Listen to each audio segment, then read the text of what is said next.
ನೀನು ಹಣೆ ಬರ್ತಿತ್ತು, ಗಾಳಿಯಲ್ಲಿ ಬಂದು MP ಆಗೋದೇ ನೀನು. ಅದೇ ನಮ್ಮ ಸರ್ಕಾರ ಇತ್ತು, ಏನೆಲ್ಲ ಮಾಡ್ಬೋದಾಗಿತ್ತು, ನೀನು ಏನು ಮಾಡಿಲ್ಲಪ್ಪ.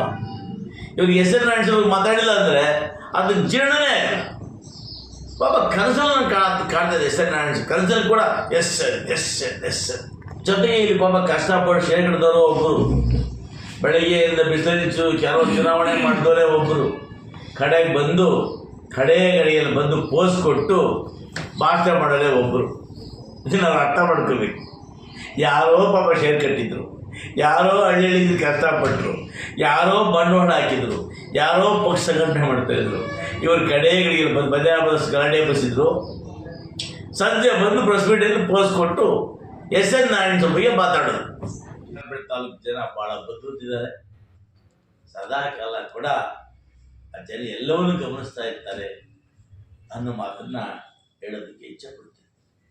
ಅದೇ ರೀತಿ ನಮ್ಮ ಕಾಂಗ್ರೆಸ್ನ ಮುಖಂಡರು, ಅಭಿಮಾನಿಗಳು ಮತ್ತು ಅನೇಕರು ಕೂಡ ಒಂದು ಮಾತನ್ನು ಹೇಳ್ತೇನೆ. TAPS ಚುನಾವಣೆಯಲ್ಲಿ ನಾವು ಹಿನ್ನಡೆ ಆಗಿದ್ದೇವೆ ಅಂತೇಳಿ ನೀವು ಯಾರು ಕೂಡ ಎದೆಗುಂದು ಅಗತ್ಯತೆ ಇಲ್ಲ. ಯಾಕಂದರೆ ನಾವು TAPS ಕಾಂಗ್ರೆಸ್ಗೆ ವಸ್ತು. ಅಲ್ಲಿ ಕಾಂಗ್ರೆಸ್ನವರು ನಾವು ಶೇರ್ ಮಾಡಿರೋದ್ರಿಂದ ಸಹಜವಾಗಿ ಸೋಲಾಗಿದೆ. ಇದು ಜನರು ಕೊಟ್ಟದಾಗ ತೀರ್ಪಲ್ಲ, ಷೇರುದಾರ ಕೊಡ್ತಕ್ಕಂಥ ತೀರ್ಪು. ಹಂಗಾಗಿ ಆ ಬಗ್ಗೆ ಕಾಂಗ್ರೆಸ್ನ ಯಾರೂ ಕೂಡ ಬೇಸರ ಮಾಡ್ಕೋಬಾರ್ದು. ಈಗಿದ್ದಾಗಲೂ ಕೂಡ ನಾವು ಹೆಚ್ಚಿನ ಮತಗಳನ್ನು ತಗೊಳ್ಳೋದಕ್ಕೆ ಪ್ರಾಮಾಣಿಕ ಪ್ರಯತ್ನ ಮಾಡಿ ಇವತ್ತು ಮತಗಳನ್ನು ತಗೊಂಡಿದ್ದೀವಿ. ಇವತ್ತು ಇದರೊಟ್ಟಿಗೆ ಇರೋದ್ರಿಂದ ಸರ್ಕಾರದೊಟ್ಟಿಗೆ ಸೇರಿ TAPS ಕಾಂಗ್ರೆಸ್ ಪಕ್ಷ ಅಧಿಕಾರಿ ಚುಕ್ಕಾಣಿಯನ್ನು ಹಿಡಿಯುತ್ತೇವೆ. A ವರ್ಗದಲ್ಲಿ ಇವತ್ತು 4 ಇದ್ದೇವೆ, B ವರ್ಗದಲ್ಲಿ 1, ನಾಮನಿರ್ದೇಶಕರು ಒಬ್ಬರು, 2 ಸರ್ಕಾರದ ಮತಗಳನ್ನು ಸೇರಿ ನಾವು ಖಂಡಿತವಾಗಲೂ ಕೂಡ TAPS ಕಾಂಗ್ರೆಸ್ ಮೊದಲ ಬಾರಿಗೆ ಅಲ್ಲಿ ಅಧಿಕಾರವನ್ನು ಹಿಡಿತೇವೆ. ಅಧಿಕಾರ ಹಿಡಿದ ನಂತರ ಮುಂದಿನ ನಿರ್ಮಾಣ ನಮ್ಮ ಕಾರ್ಯಕರ್ತರು, ಮುಖಂಡರು ಅಲ್ಲಿ ಅವರು ಕೂಡ ಹೆಚ್ಚಿಗೆ ಶೇರನ್ನು ಕಟ್ಟಿಸ್ತಕ್ಕಂಥದ್ದು, ಇನ್ನಿತರ ಅಭಿವೃದ್ಧಿ ಕೆಲಸಗಳಿಗೆ ಪೂರಕವಾಗಿ ಕೆಲಸ ಮಾಡ್ತೀವಿ. ಇವತ್ತು ಹಿಂದೆ ಆಡಳಿತ ಮಾಡಿರ್ತಕ್ಕಂಥ 2-3 ಅವಧಿಗಳಲ್ಲಿ ಕೂಡ TAPS ಏನು ಸಂಬಳ ಕೊಡಲಿಕ್ಕೆ ಕೂಡ ಹಣ ಇಲ್ಲ. ಇವತ್ತು ಆ ಮಟ್ಟಿಗೆ TAPS ಇದೆ.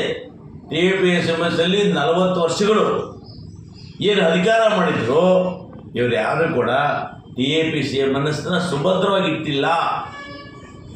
ಇವತ್ತೇನು ಕೆಲವು ಮಹಾನುಭಾವರು ಅವರೆಲ್ಲ ಕೂಡ TAPS ಆಸ್ತಿಯನ್ನು ಮಾರಿರ್ತಕ್ಕಂಥವರೇ.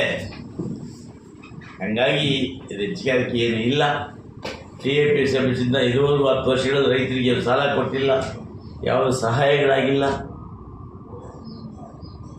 ಅನ್ನೋ ಮಾತನ್ನು ಪತ್ರಿಕಾ ಮುಖೇನ ಸ್ಪಷ್ಟಪಡಿಸ್ತೇನೆ.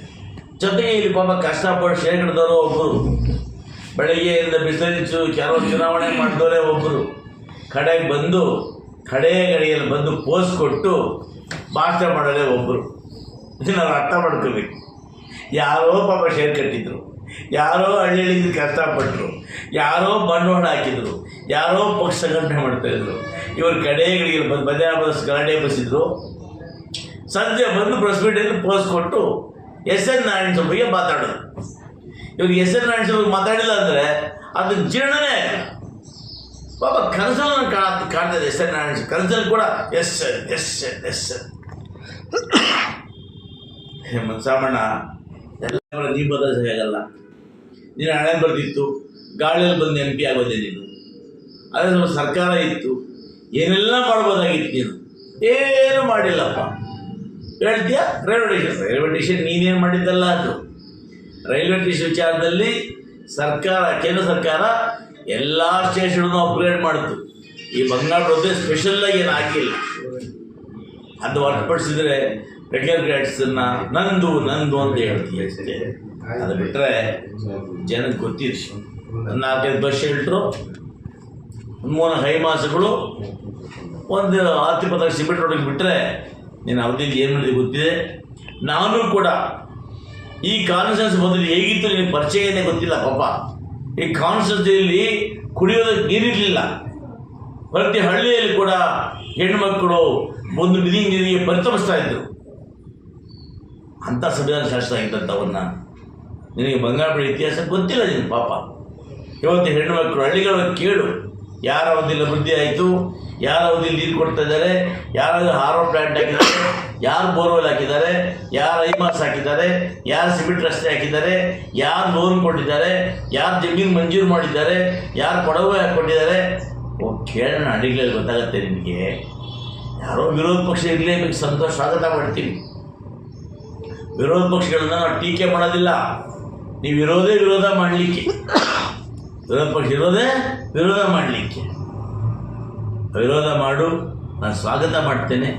ಸತ್ಯಾಂಶವನ್ನು ತಿಳಿದು ವಿರೋಧ ಮಾಡು ಅಂತೇಳಿ ಈ ಪತ್ರಿಕೆ ಬಗ್ಗೆ ನಾನು ಮನವಿ ಮಾಡ್ತೇನೆ.